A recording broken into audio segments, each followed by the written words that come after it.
ലൂക്കോസ് എഴുതിയ സുവിശേഷം 10-ാം അധ്യായം. അനന്തരം കർത്താവ് വേറെ 70 പേരെ നിയമിച്ചു.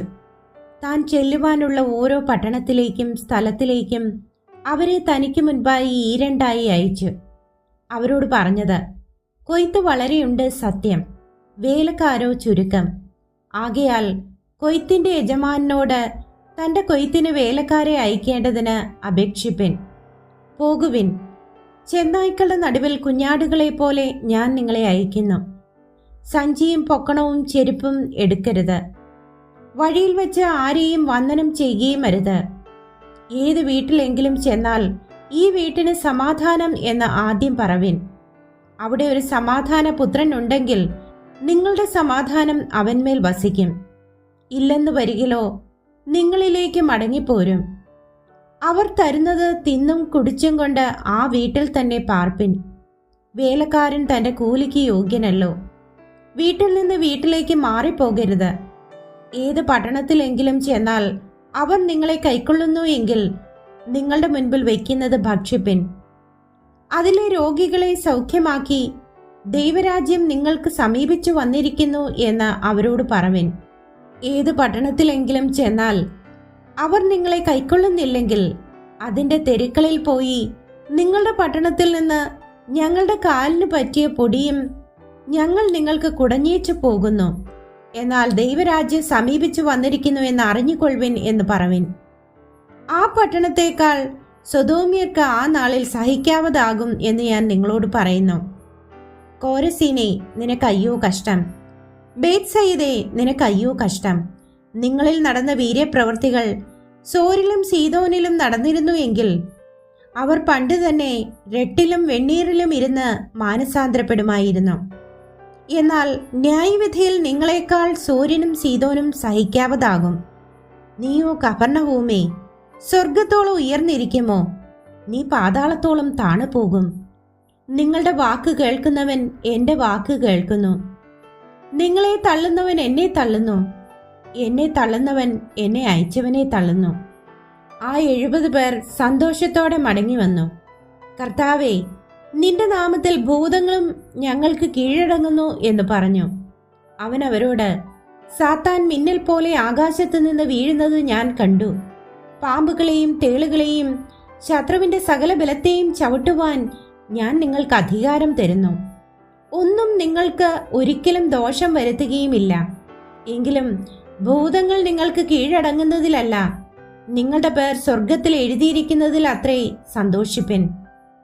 ആ നാഴികയിൽ അവൻ പരിശുദ്ധാത്മാവിൽ ആനന്ദിച്ചു പറഞ്ഞത്, പിതാവേ, സ്വർഗത്തിനും ഭൂമിക്കും കർത്താവായുള്ളവേ, നീ ഇവ ജ്ഞാനികൾക്കും വിവേകികൾക്കും മറച്ച് ശിശുക്കൾക്ക് വെളിപ്പെടുത്തിയത് കൊണ്ട് ഞാൻ നിന്നെ വാഴ്ത്തുന്നു. അതേ പിതാവേ, ഇങ്ങനെ നിനക്ക് പ്രസാദം തോന്നിയല്ലോ. എന്റെ പിതാവ് സകലവും എങ്കൽ ഭരമേൽപ്പിച്ചിരിക്കുന്നു. പുത്രൻ ഇന്നവനെന്ന് പിതാവല്ലാതെ ആരും അറിയുന്നില്ല.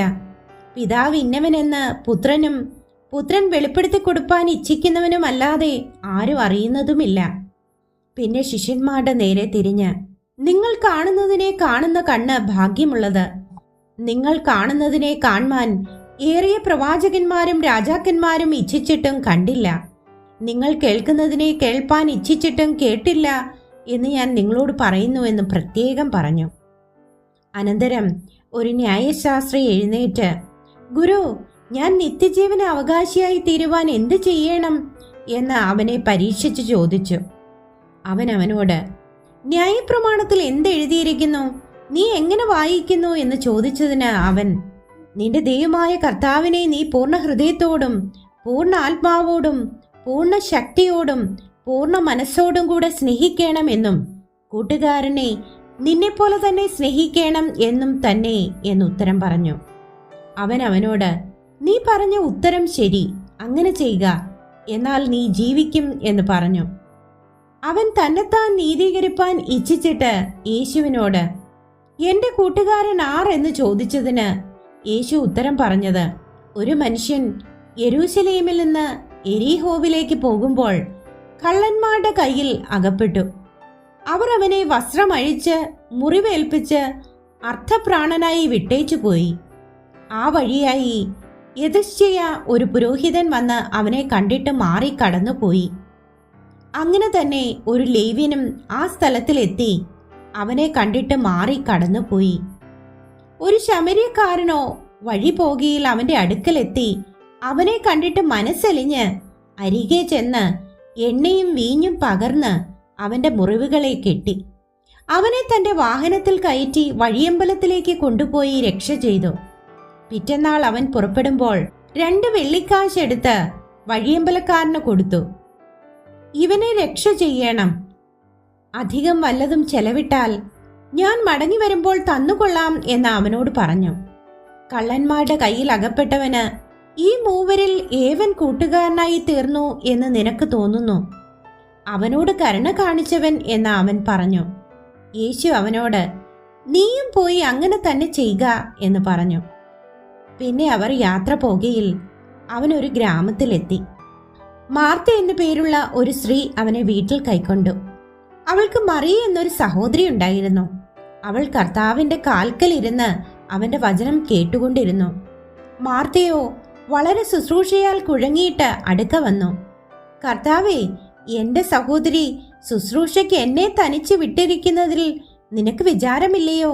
എന്നെ സഹായിപ്പാൻ അവളോട് കൽപ്പിച്ചാലും എന്ന് പറഞ്ഞു.